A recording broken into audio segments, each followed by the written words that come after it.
यह कहानी उस राजपूत वीरांगना की है जिसका नाम था बाईसा किरण देवी, जिसके सामने मुगल बादशाह अकबर को भी गिड़गिड़ाकर अपने प्राणों का भीख मांगना पड़ा था।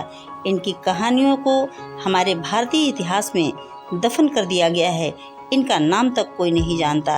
यह राणा सांगा के छोटे भाई की पुत्री थी, जिसके नाम से बड़े बड़े लोग कांपते थे, जिनकी बहादुरी की गाथा इतिहास गवाह है।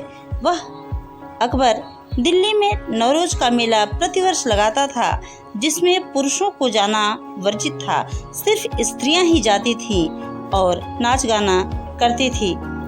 वहां वह पुरुष के रूप में नहीं बल्कि एक स्त्री के रूप में वेश बदलकर वह भी उस मेले में जाया करता था, और जिन लड़कियों के ऊपर उसकी निगाह पड़ती थी उसको वह किसी भी प्रकार से उठवा लेता था।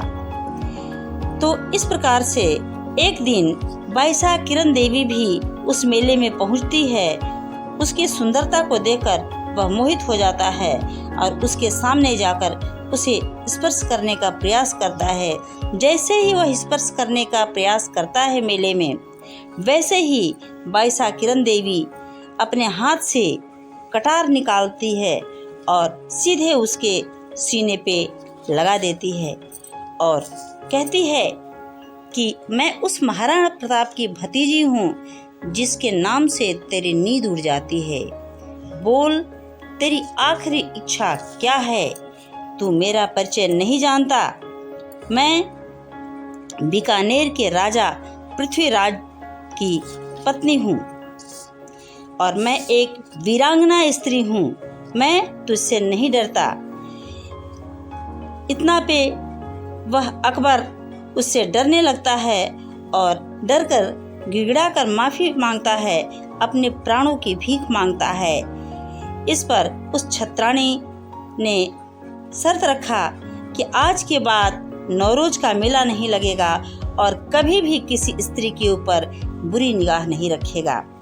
अकबर हाँ कह देता है, तब जाकर वह उसके प्राणों को भीख के रूप में वापस लौटा देती है। इसके बारे में गिरधर आसिया द्वारा लिखित सगतरासो है, जिसके बारे में इसकी बहादुरी का वर्णन किया गया है एक दोहे के रूप में। देखिए, चित्र में दिया गया है राजकुमारी और मुगल राजा अकबर किस प्रकार से उसको चित्त कर देती है और कटार उसके सीने पे लगा देती है एकदम निडरता पूर्वक, और जो अकबर है वह गिड़गिड़ा कर उससे माफ़ी मांगता है।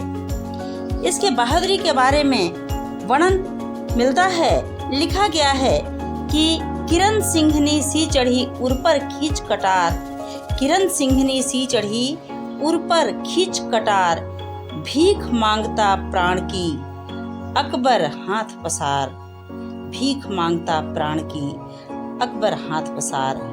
ऐसी वीरांगना छत्रानी थी वह।